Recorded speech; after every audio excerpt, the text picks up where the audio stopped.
Folks in the back, is the sound okay? Thank you. Thank you. Okay. I want to mention to you, I mentioned this Monday, but I want to mention it again today. You need to start reading Joseph Ellis's award-winning book, Founding Brothers. Yep. It's about the 1790s. And come to find out, that's a pretty important decade in terms of the subsequent development of the United States. So read it and pay attention. I've posted a reading guide to this book. It is on the modules page. In that module, study guides, reading guides, something. Now, the reading guide is fairly dense, and so don't look at it and say, oh my God. Read one of the chapters, and then look at the reading guide. And it poses a number of questions that help you reflect on what you've read. Okay? It's not a test. It's just to help you reflect on what you read. And in reflecting on what you read, you are reinforcing what you learned from what you read. Okay? Any questions about this assignment? Any questions about whatever? Okay. Today I'm talking about the 1780s. And as it happens, the 1780s, the first decade of the new Republic of the United States of America. Well, a number of problems emerged. Not that problems don't emerge any time.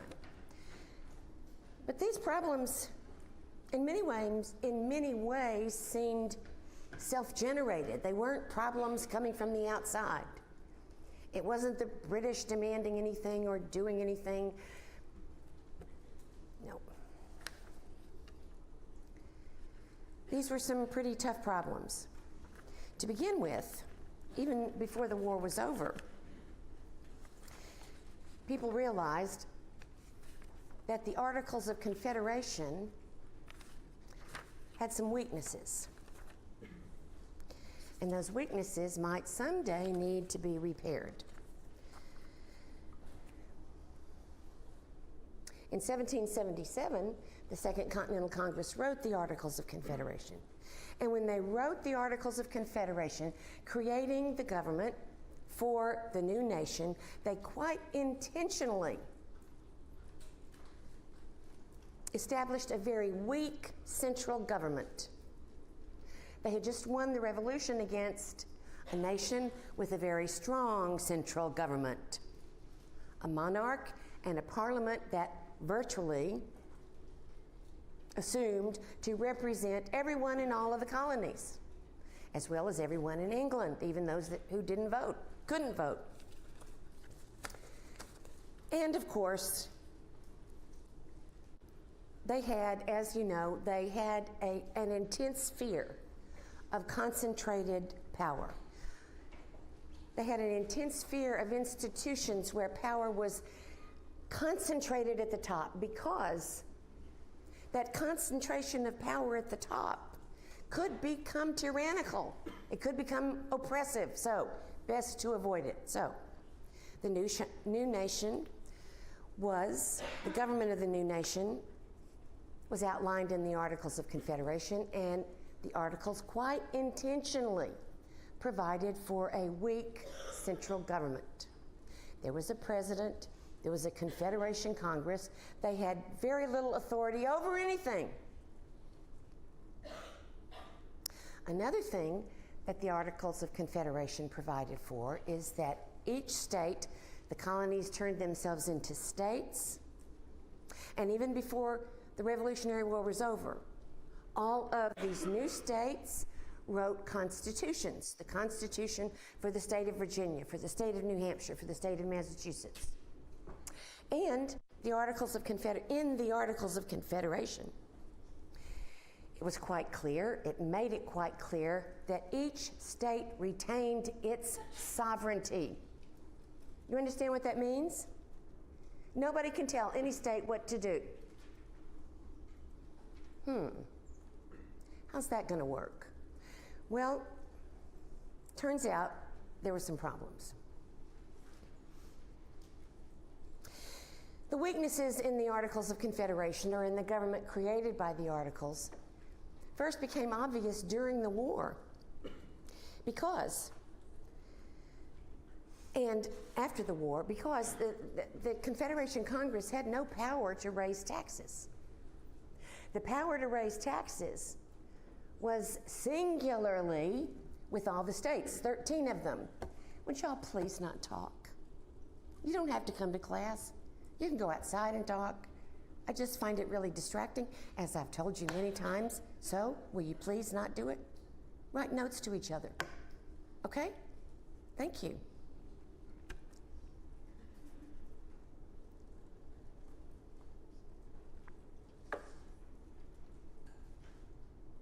So it was up to the states, each state, to raise taxes to support the Continental Army. And states raised taxes, they did, but the taxes that the states raised, and those states raised taxes according to taxes that the representatives in the assemblies of each state decided would be appropriate. So, taxes were not levied on the states. Each state decided what it would send to support the war. That was it. Well, the war was very expensive. It could not have been won without a lot of assistance from the French and the Dutch and mercenaries from Germany, the Hessian soldiers. A student in the other class asked me, at the end of the French-Indian War, the colonists were so happy because in defeating the French, the colonists hated the French. After all, they were Roman Catholic and so on and so forth. But during the Revolutionary War, they hated the British government, much more than they hated the French. And when the French offered assistance, they were only too glad to take it. At the end of the war, this new nation owed $35 million.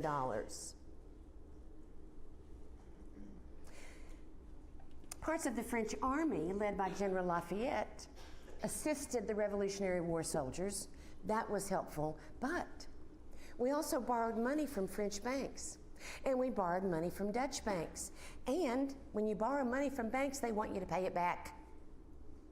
And so most of that, $35 million, was owed to French and Dutch banks. Now, you cannot start off as a new country and not pay your debts. You have to pay your debts. Or what kind of a reputation are you going to have? You'll never be able to borrow money from anyone again. And what if you're invaded by someone and you need to borrow money? So, everybody knew we have to pay that debt. We cannot ignore that debt.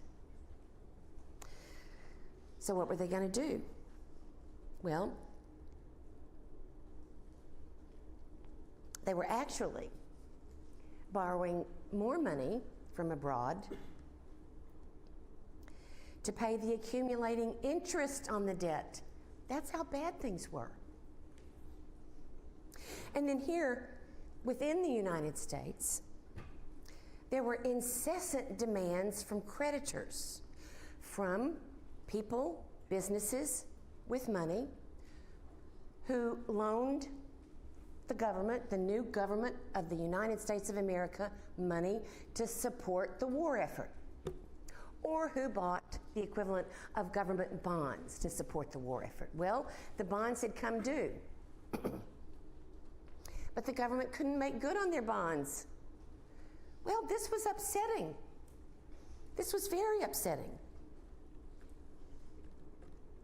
By 1786, this is 3 years after the war is over, all federal revenue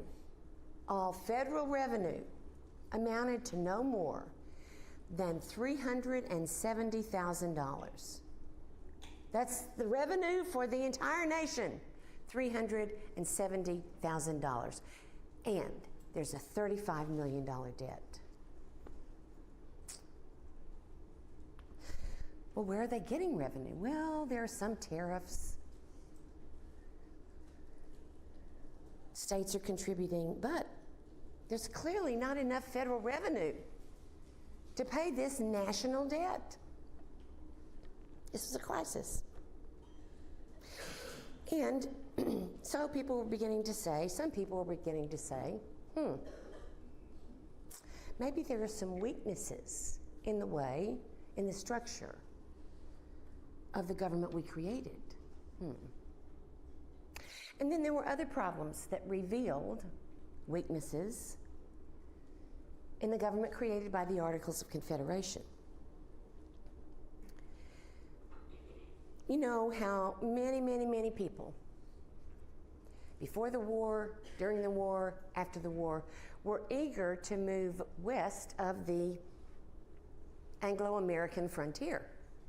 They were eager to move west of their state boundaries because land was cheaper in the West. The population had been growing. Yeah. But the Confederation Congress had been unable to make any treaties that would open up, that would make available more lands, or that would be able to claim more land in the West.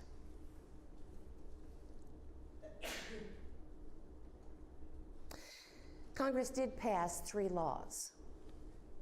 And the most significant law that was passed was in 1787. Congress passed a law that created, the law was called the Northwest Ordinance.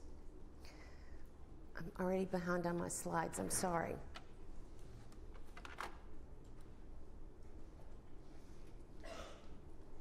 This is what I've been talking about.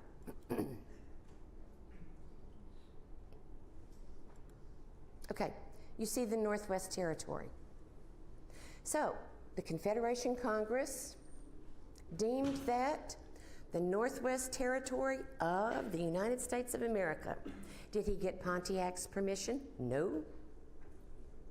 Did the Confederation Congress get the permission of any of the Native Americans living there? No. They would have to deal with that person by person, family by family that moved into that area that indigenous peoples did not consider up for grabs. But the Confederation Congress had it surveyed and platted,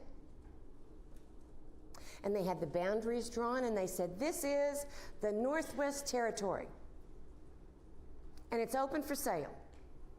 But they put one restriction on the Northwest Territory. They said that now and forevermore, no slavery will be allowed in the Northwest Territory. Remember how I told you that during the resistance movement, with all the egalitarian rhetoric, and during the Revolution, many people, well, there had been people opposed to slavery before, but many more people became uncomfortable with the idea of slavery. And they knew that there were Southern planters whose fortunes depended upon slavery. They knew there were Northerners who had slaves. Many Northerners who had slaves or made money in one way or another off of Northerners, but they weren't as dependent economically on slavery as commercial farmers in the South. Commercial farmers of rice, tobacco, indigo. What else? I think that's it. But this is not in the South. This is North. This is North. And the Confederation Congress, they want to act on one of the sentiments that many people expressed during the Revolution, and that is slavery is a monstrous inconsistency with our creed of equality. So they thought, okay, well, This, according to the Treaty of Paris, was a part of Britain and now is a part of the United States. And we are creating it as a territory, which means there will be a territorial government, which means that the land had been platted, which means that speculators can buy land and sell it to other people. Okay, it is a territory, and they said this territory is now and forevermore closed to slavery. No, nobody argued about that. It was way up there. Nobody thought there would be slaves on the borders of the Lake of Michigan. So that was okay. There was no argument. It just went right through. Well, that was a good thing. That was a very good thing. Because, for one thing, I mean, people wanted to move into that land, but from the perspective of the crisis of the war debt, settlers would move in to the Northwest Territory, they would buy land, they would pay taxes on that land, and those taxes would go to the Confederation, the national government, and help pay the war debt. So it was just all good. Of course, the problem was that there were indigenous peoples, and we knew they didn't want us on their land. And so Americans, of course, viewed them as conquered peoples. Americans viewed them as conquered by the British Army in Pontiac's rebellion. But they didn't buy that. I mean, what the British say, what the Treaty of Paris says, we didn't have any part of that. So, in the 1780s, representatives from the Confederation Congress made several land treaties with different nations in the Ohio River Valley, west of the Appalachians. But here's the thing. These treaties did not hold. Some of these treaties had been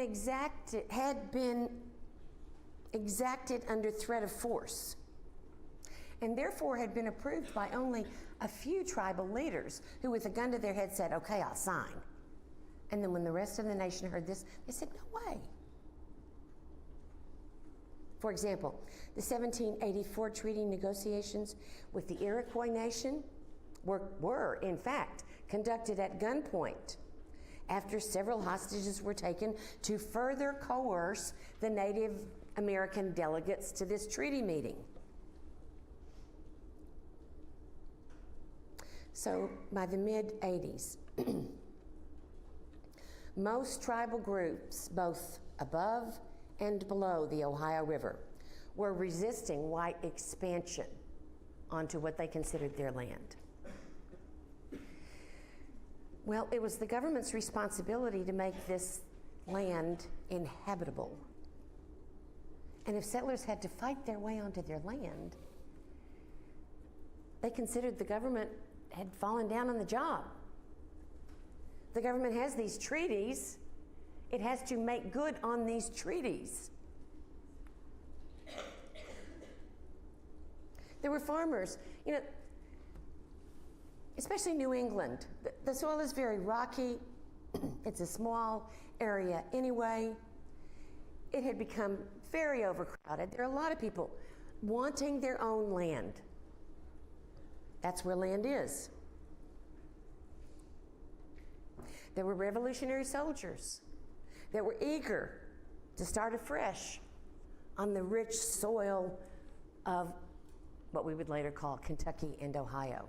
But they're going to have to fight their way to hold down their homestead. Each of these groups, the speculators, threatened with losing their investments. Farmers of the north, of the more and more crowded north who wanted to move west, revolutionary soldiers who were broke, they hadn't been paid for the last several months of their service. They had to buy land, it had to be cheap land. They wanted to move west. But they couldn't move west because the government had not conquered the people that lived there. So, these three groups,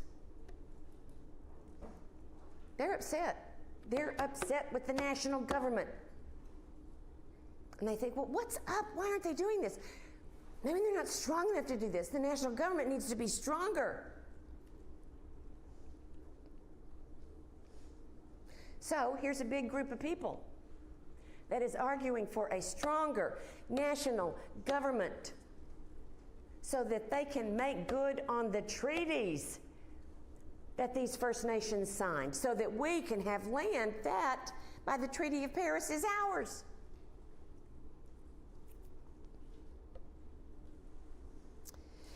And then, to make matters worse, in the 1780s, this was a period of economic disasters for the nation and for many people living in this new United States. Handicapped by war debt, unable to negotiate commercial agreements abroad. Economic recovery seemed stalemated. How was the nation, how were individuals going to recover? Okay, now to make matters worse, there were problems in the states, in many of the states. There were people within the states that were upset with their state governments.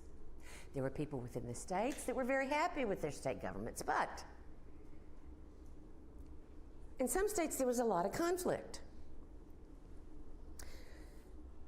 Let's look closer at what was going on. You know, even before the war started, the amount of individual consumer debt had increased. Do you remember reading that? Boner tells you about that.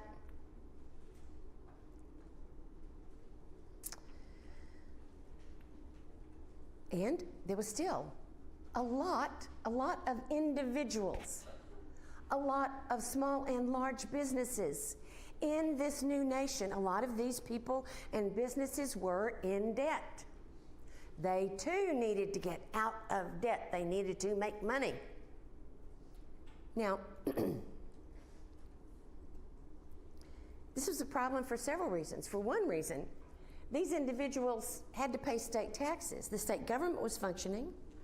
The state government owed money, its share of money, to the Confederation Congress. It raised money by levying taxes. But many of the people could not pay their taxes.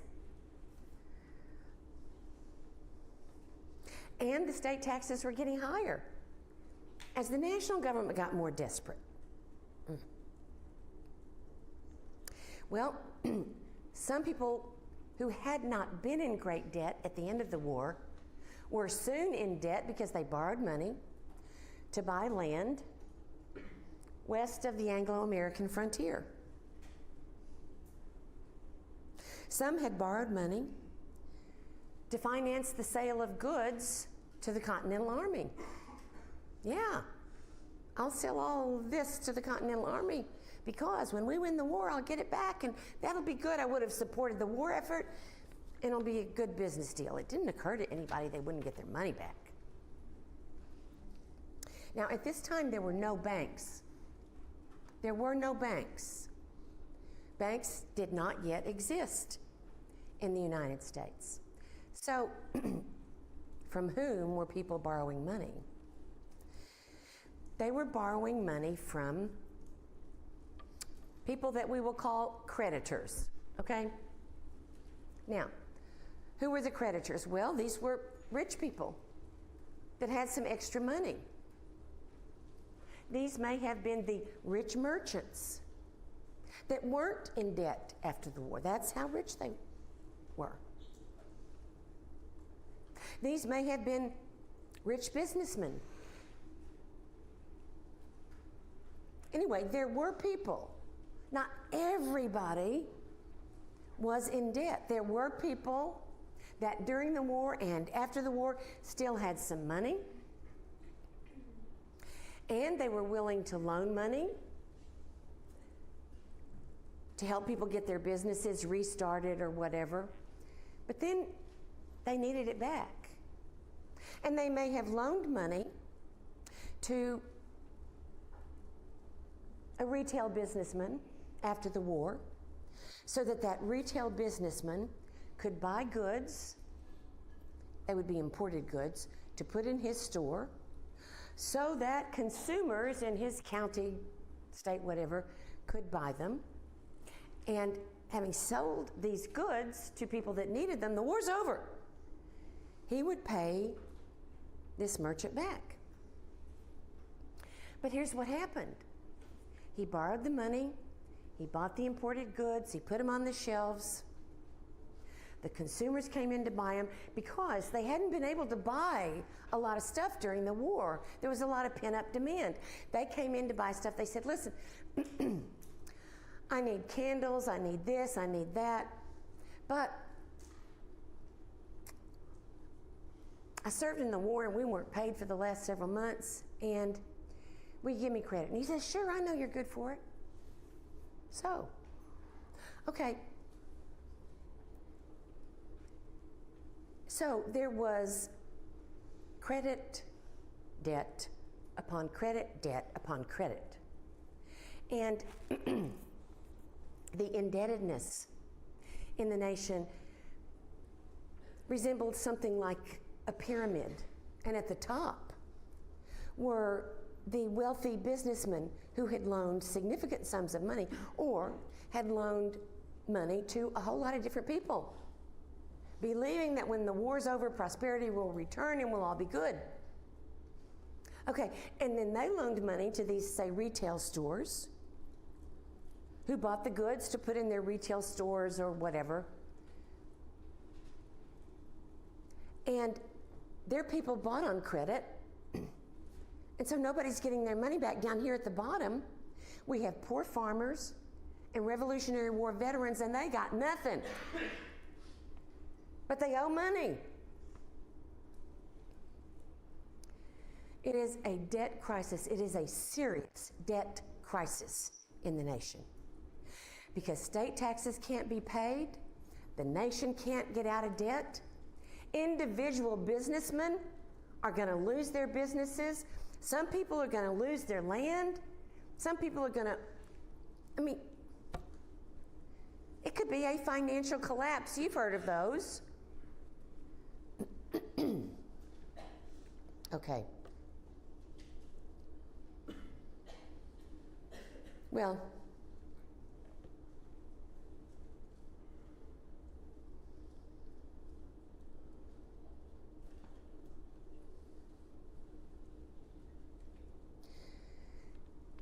by 1785, many goods purchased, imported from our former enemy, England, had been imported by the big merchants who sold them on credit to the smaller merchants and so on down the line. Okay.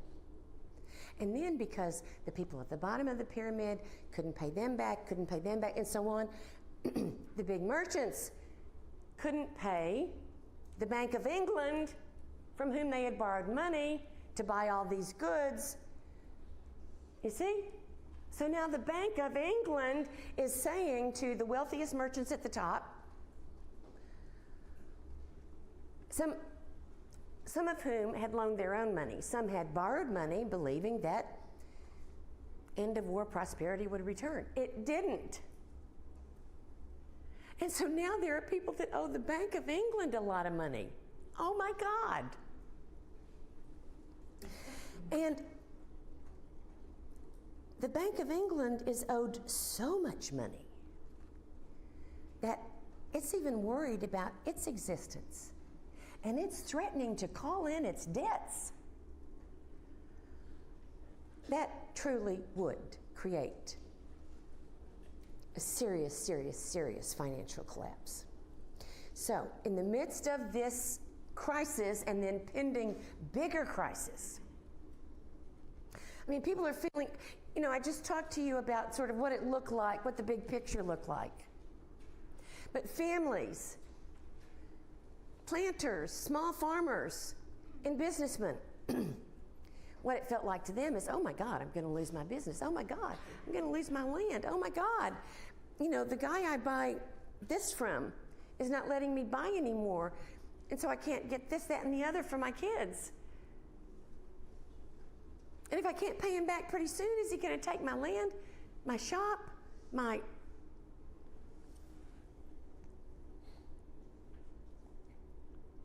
So, what people did was they went to their state legislators. They went to their state governments. And they said, look, we are in so much trouble. We are in so much trouble. You have got to do something that will stimulate the economy or put a hold on our debts, because there's a whole bunch of us about to go under. And in some states, the state legislators, being very sympathetic to their constituents, said, well, okay, we'll print some state money. And that will put more money in circulation. People can pay their debts with this money, and so on and so forth. Sounds good. We'll print money. Well, my legal history professor told me, money is like religion. It works if you believe in it. Well, at this time, most money was gold or silver. Or, if it wasn't actually the precious metal, it was a piece of paper that represented a certain amount of precious metal in the Bank of England or someplace. But the states didn't have places where they held the precious metal. They just printed this money. And in fact, during the war, the Confederation Congress needed to buy stuff. They printed money. They printed dollar bills. And it was called continental currency. Well, after the war, everybody looked at the indebtedness of the nation. People in the nation looked at the indebtedness of the nation. People overseas looked at and knew about the indebtedness of the nation. So they weren't going to let anybody pay off anything or purchase anything with a continental dollar. And pretty soon, there was a phrase that said, well, that's not worth a continental, meaning. But some states printed money thinking, this is temporary, it's okay, it's okay. They printed money. And some states passed laws that were called stay laws. Now, a stay law put a stay or a hold on a debt. In other words, some states passed laws that provided for a debt moratorium. You know what a moratorium is? Look it up. It's spelled, a moratorium is a stay. It puts a hold on it. So, they passed stay laws and created a debt moratorium. All right, well, that's good news for the poor Revolutionary soldiers. They're not going to have their houses taken away. That's good news for a whole lot of people at the bottom of this pyramid. The more you go up the pyramid, that is really bad news. It's really bad news for the creditors because they owe people money. And there's only so long that they can say, well, these people that bought X, Y, and Z from me haven't paid me, and when they do, I'll pay you. I mean, that's going to work only so long, you know?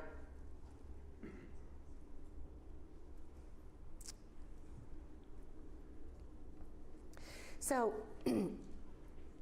in states that not every state passed stay laws. Not every state printed paper money.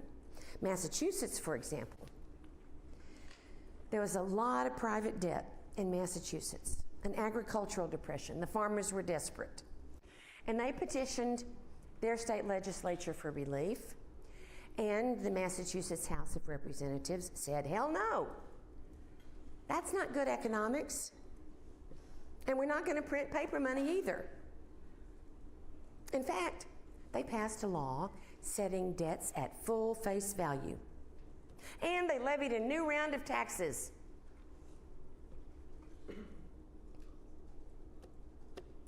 So not every state passed stay laws or printed paper money. And as I've just explained, Massachusetts didn't. But this made a lot of people who lived in Massachusetts and who were in trouble very, very angry. They felt desperate.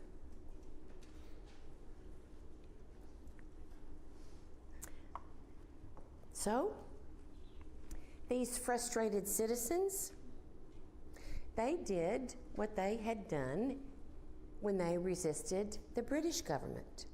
They stepped outside the law. They armed themselves, mostly Massachusetts farmers. They armed themselves, and in a couple of western counties of Massachusetts, armed men went to county courts, and it was county courts that issued writs of foreclosure. We're going to take your land, we're going to take your business, whatever. They took these courts over, so don't do this to me now.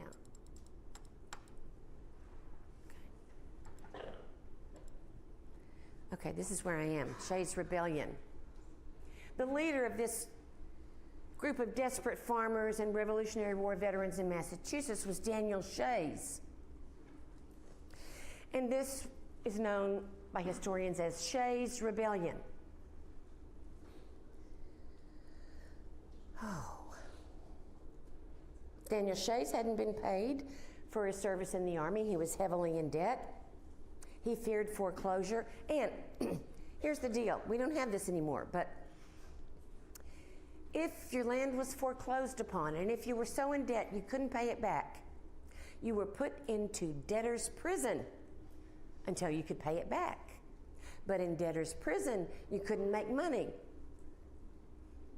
So you were in debtor's prison until hell froze over, or until somebody who had extra money could pay your debt for you, and then you would be virtually indebted to them all of your life. Debtor's prison.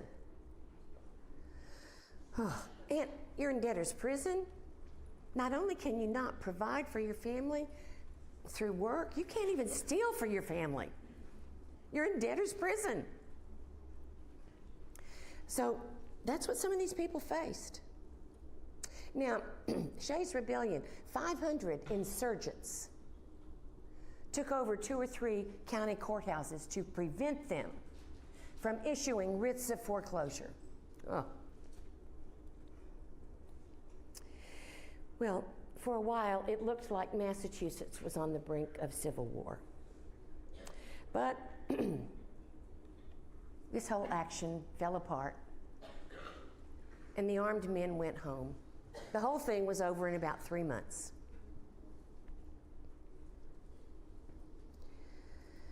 This was the most dramatic of the debtor protests, and these were usually farmers, agrarian protests during the 1780s, but there were others that weren't quite as dramatic as Shays Rebellion in at least half of the states of this new nation. Yeah. Well, people are upset. People are very upset. They're upset with the states. And the states that didn't have rebellions were the states that passed debt moratorium, stay laws, or issued paper money, kept their people happy, except for the creditors. So this raises another question. The creditors said, okay, we haven't had a rebellion here, but It is not okay that we're not getting paid. Now, in order for a law to get passed in any of these state legislatures, there had to be a majority of the votes, just like now. If a majority of the legislators voted to pass a state law or to print paper money, that's what the state did. Well, the creditors said, wait a minute. I know majority rules. And I know we have a representative government. And in a representative government, I mean, what can you go by other than majority rules? But aren't there some things that are not open to majority rule? Think about it. Can you think of anything that even if a majority supported it, you would think, well, hell, that's wrong? Well, that's what creditors thought. You see, from the creditor's perspective, and you know, we're tempted to feel for the underdog. Of course I feel for those poor farmers, but the creditors own money too. And from their perspective, they've been robbed of their property. They let this person or that person take goods from their store with the promise to pay them, and they didn't get paid. And now they may never get paid, or it'll be another month or 2 months or 3 months or 2 years. So they feel like their private property has been taken from them. Is it okay to take someone's private property from them without their permission? What do we usually call that? We call it theft. That's how the creditors felt. And they said, look, republics are supposed to protect private property. Life, liberty, and property. Yeah, that's what it was. It was later changed to happiness. Life, liberty, and property. Because if anybody can just take your property, they say, well, I need this and you can do without it. Does that feel okay to you? I mean, raise your hand if you think, well, yeah, that's okay. Raise your hand if you think that's okay. No. Somebody comes and takes your computer and they say, well, look, I've got to turn in an essay tomorrow, and I know I live in Dallas and I got to take it up there, yada, yada, yada, but, you know, I'll get it back to you someday. Does that feel, you don't know this person, or maybe you do, but does that feel okay to you? No. That's how the creditors felt. And so they said, I know the majority passed this law, but there are some things that should be beyond majority rule.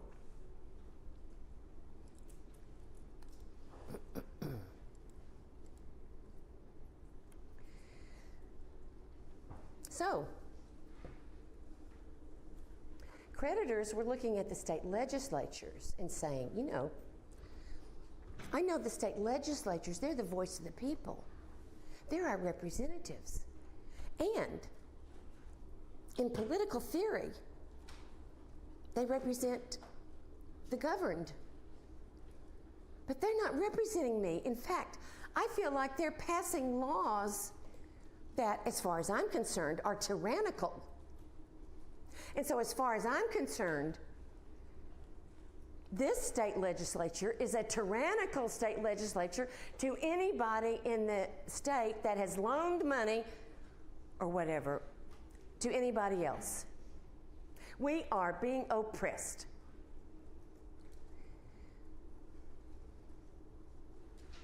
And didn't we create a republic for the protection of life, liberty, and property? I mean, these people aren't mad because they can't kill who they want to kill. So,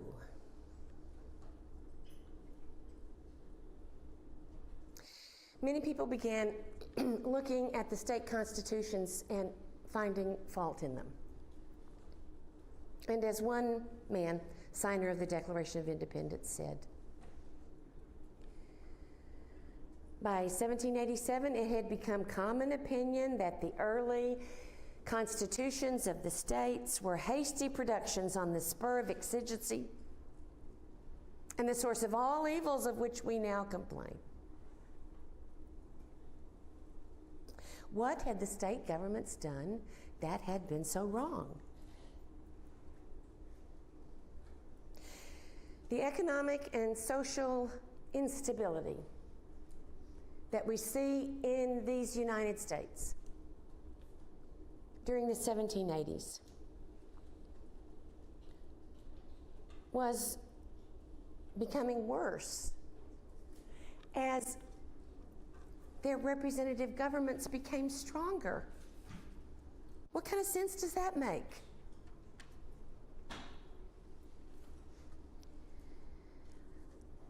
And there were other doubts that people had about the state legislators.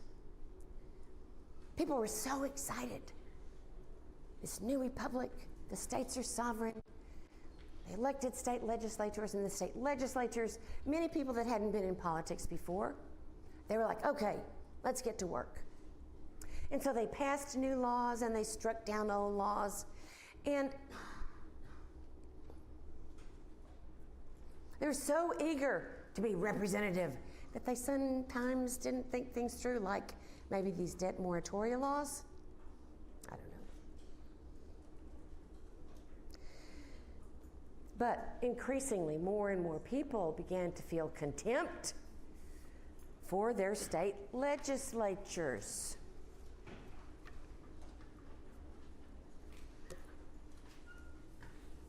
Well, you know what happens by the late 1780s. I'm almost finished. There are a group of people that we now call the worried nationalists.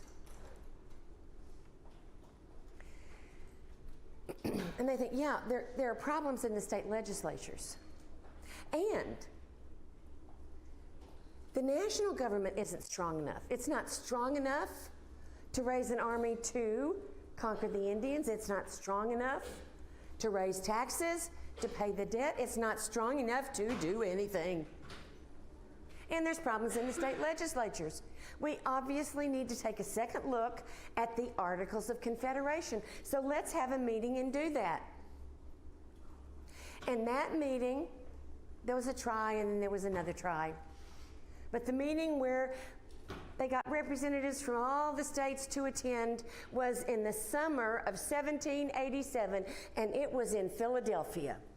They met to make changes to the Articles of Confederation. Okay, I'll see you Friday.